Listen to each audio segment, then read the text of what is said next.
All right, so the quiz video was really long, so I broke these out into their own thing here. And since we don't have class, I'm recording this.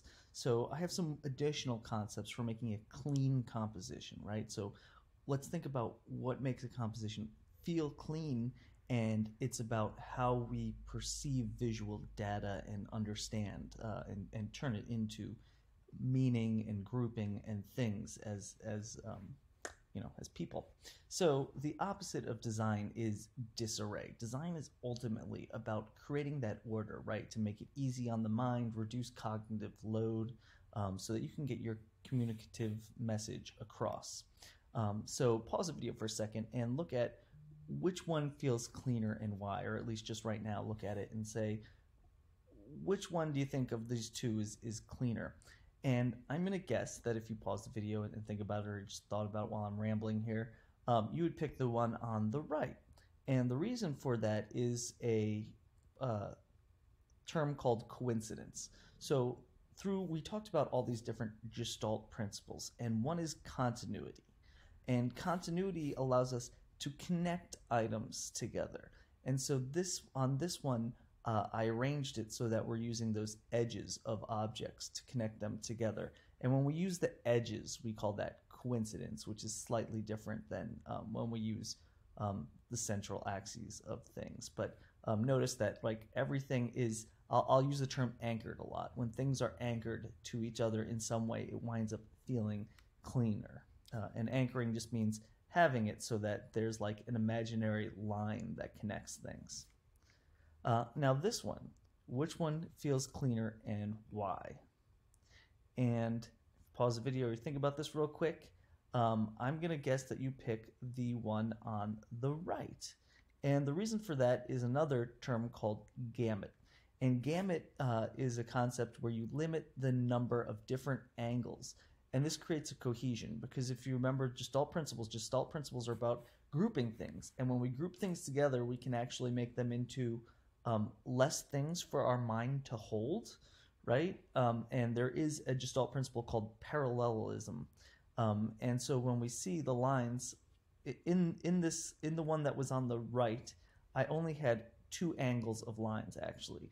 And so if we look at this again, right, you're more easily to group those into two groups, whereas here you just have, however many random objects. So thinking about the way the human mind works, they say we can hold, right, I think it's 7 plus or minus 2, or 5 plus or minus 2. I think it's 7 plus or minus 2.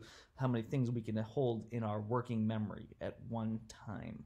And so that's how that works. Now, I mean, you don't have to always have gamete, right? You can have use things like radial lines and don't worry about gamete. But if you're using a different, well, it kind of just depends on what you're going for, right? Radial lines, we see that connected because they all come down to a central point, right? And we saw radial symmetry, right? So that's just another thing that I put in there.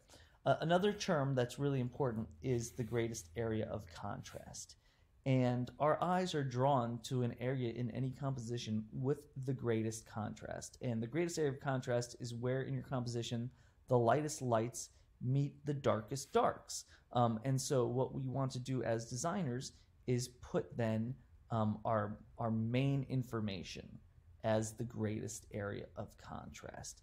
This comes into focus a lot in photography. So in photography, a lot of times, I see things like this, and I found this online, right? Areas where this photo's bad because the greatest area of contrast is actually happening, right? Obviously, you want the person to be the focal point of this photo, but there's this thing sneaking in, right? So generally, it's easier for a designer because we have a lot more control. As a photographer, sometimes you just don't notice things looking through the frame, right? And so this is the kind of thing that's bad to do. So another one here, which I'll have you stop for a second, is which one of these feels cleaner, and kind of ask yourself why. And if you thought about this, I would venture that you would say the top one. And the reason for that is proportionality, right? So in this section, we're going to be using compositional structures. And I'm not a hater as much as I look at them very skeptically. These whole the golden spiral is this magical ratio of 1.618. I think what's more important than the particular ratio that you use is that there is some ratio, because our mind is very, if you remember, our mind is a pattern recognition machine. And so when you have things changing at a regular interval of some kind, it doesn't even have to be as linear as this. It can be, right, it could be exponential or whatever. As long as there's some kind of a ratio system, I think that our mind picks up on that and then just naturally feels more at ease knowing that we've recognized a pattern. And another last thing I want you to understand is the concept of chunking, right? And this is again how the human mind works. And remember that there's a Gestalt principle called proximity. So when we see something like two words together and this one here, we don't see this as three separate words, right? We see this as this block of words and this word, right? So again, thinking about our mind is trying to work in ways to keep our cognitive load down, to be able to hold more things in our working memory. So again, when we have something like this overlap here, what we're doing is it becomes basically one single object to us, and we can work on the centrality of the weight of the multiple objects.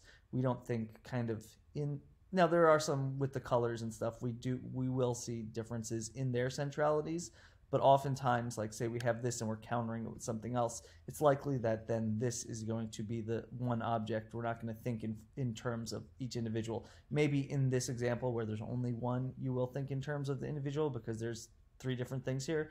But if this was one piece of a composition that had other things in it, we would group this as one object, basically. So these are some important concepts you need to know about the human mind and creating compositions.